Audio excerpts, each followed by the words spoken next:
Assalamualaikum warahmatullahi wabarakatuh.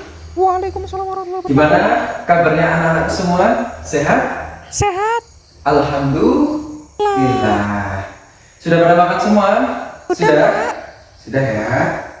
Oke, sebelum kita memulai pembelajaran pada pagi hari ini, mari kita sama-sama berdoa terlebih dahulu yang akan dipimpin oleh ketua kelasnya. Monggo.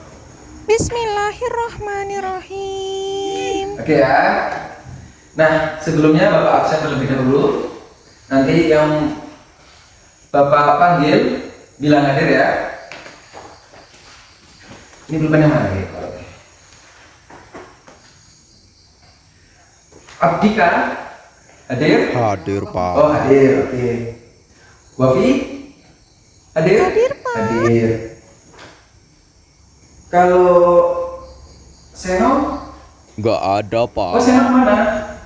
Izin. Oh, izin kenapa ini? Siapa temannya? Bagas, ya. Kenapa Seno? Ada acara di rumah. Oh, ada acara di rumah. Oh iya. Ada suratnya nggak? Ada, Pak. Ya, nanti kasih ke Bapak ya.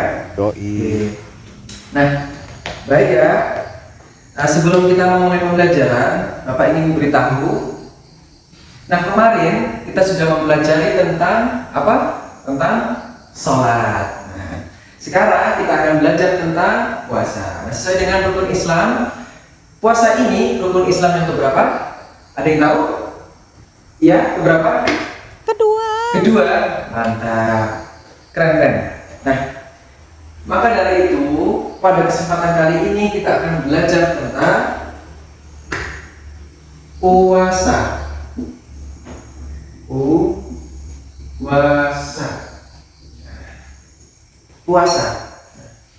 Puasa ini dalam bahasa Arab ini berasal dari kata soma yasumu, nah, yang memiliki arti menahan diri. Jadi ketika kita berpuasa kita menahan diri, tidak makan, tidak minum. Nah, maka dari itu istilahnya adalah menahan diri dari makan dan minum serta segala hal yang dapat membatalkannya dari terbit fajar hingga terbenamnya matahari. Itu arti dari puasa. Itu artinya apa tadi? Artinya menahan diri. Nah, ini arti dari puasa. Nah, kemudian di saat kita berpuasa, di situ ada yang namanya syarat sah agar puasa kita itu sah di sisi Allah Subhanahu wa taala. Jadi ini enggak semata-mata kita hanya menahan diri dan lain sebagainya. Harus ada syarat yang kita harus penuhi. Nah, yang pertama itu adalah apa? Nah, yang pertama itu adalah Islam. Mana ini? Nah, Bapak aku dulu ya.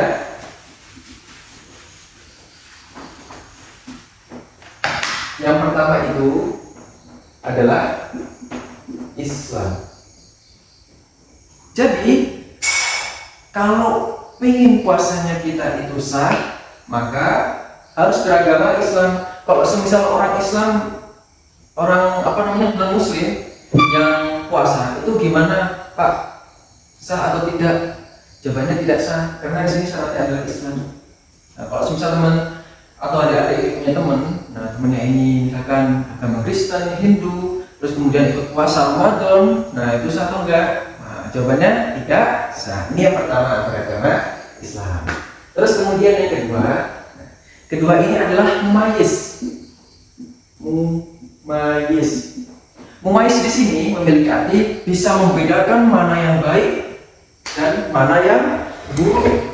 Nah, semisal kalau adik-adik sudah bisa membedakan, semisal hal ini baik, terus kemudian hal itu buruk, maka itu sudah mumayyiz. Maka secara tidak langsung adik-adik ketika berpuasa itu bisa jadi sah puasanya. Nah, ini yang kedua, mumayyiz. Terus kemudian yang ketiga, nah ini yang pertama Islam, terus kedua mumayyiz, yang ketiga adalah suci dari haid dan nifas. Nah, ini bagi adik-adik perempuan, kalau semisal sudah suci dari haid dan nifas, maka ketika berpuasa maka itu sah puasanya. Jadi perlu diperhatikan ya, kalau adik-adik itu haid terus kemudian nifas, terus adik-adik semua itu berpuasa, nah, maka tidak sah puasanya. Jadi harus suci secara jasmani, secara rohani agar bisa berpuasa. Nah, kemudian syarat sah yang keempat, syarat sah yang keempat adalah pada waktu yang diperbolehkan berpuasa. Pada waktunya, ada Bapak ingat ya, pada waktunya. Nah, dalam hal ini ketika berpuasa pun harus ada waktunya yang diperbolehkan. Nah, waktunya contohnya yang adik-adik tahu. Ayo apa waktu berpuasa? Ramadan. Ya, puasa Ramadan. Terus kemudian puasa apa lagi? Puasa Senin Kamis, ya itu yang diperbolehkan. Nah, maka harus sesuai dengan pada waktunya. Jadi jangan semena-mena ataupun jangan ngawur gitu ketika berpuasa. Misalkan berpuasa tiap hari berturut-turut, itu jangan, itu tidak ada dalil syar'inya. Jadi bisa jadi ya nggak sah gitu ketika adik berpuasa. Nah, terus kemudian, karena kita sudah mempelajari tentang syarat sah atau yang menjadi penyebab sahnya puasa, maka kita akan berlanjut kepada syarat. Ayo apa? Ada yang tahu? Syarat wajib berpuasa. Syarat wajib. Kita sudah belajar tentang syarat sah apa tadi? Islam. Terus kemudian mumayyiz. Terus apa lagi? Pada waktunya. Terus kemudian suci dari haid bagi yang perempuan. Nah, sekarang kita akan belajar tentang syarat wajibnya. Nah, yang pertama syarat wajib berpuasa adalah apa? Berakal. Ini syarat yang pertama. Berakal.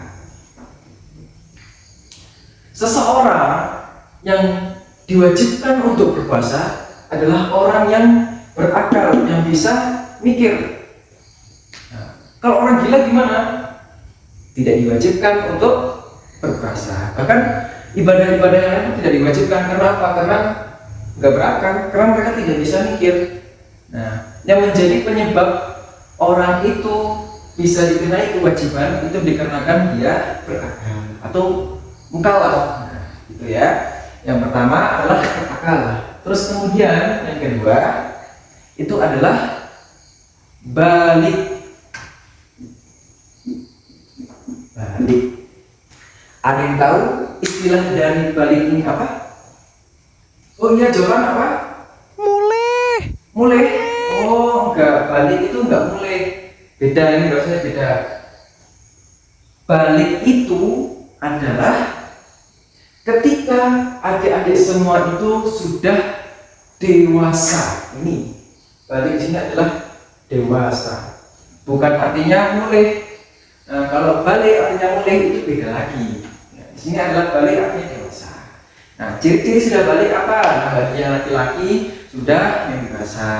Terus kalau bagi yang perempuan itu sudah haid. Ini syarat wajib yang kedua. Terus kemudian syarat wajib yang ketiga adalah, syarat wajib yang ketiga adalah kuat untuk berpuasa. Kuat untuk berpuasa, enggak lemah. Mungkin adik-adik semua masih kelas berapa? Kelas 3 SD ya?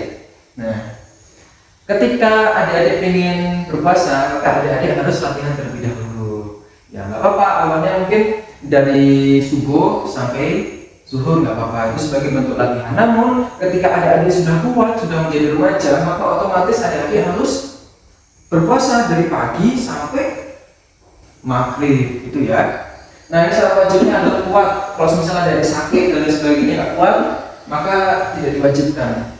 Namun di situ ada rukhsah. Nanti kita akan mempelajarinya pada pembelajaran berikutnya. Terus kemudian syarat wajib yang keempat adalah, cuma 3 saja. Nah, ini adalah syarat wajibnya. Nah, mungkin cukup sekian dari pembelajaran Bapak ini. Semoga Allah Subhanahu wa taala merahmati kita semuanya. Terima kasih adik-adik semuanya. Nun wal qalami wa ma yasturun. Wassalamualaikum warahmatullahi wabarakatuh.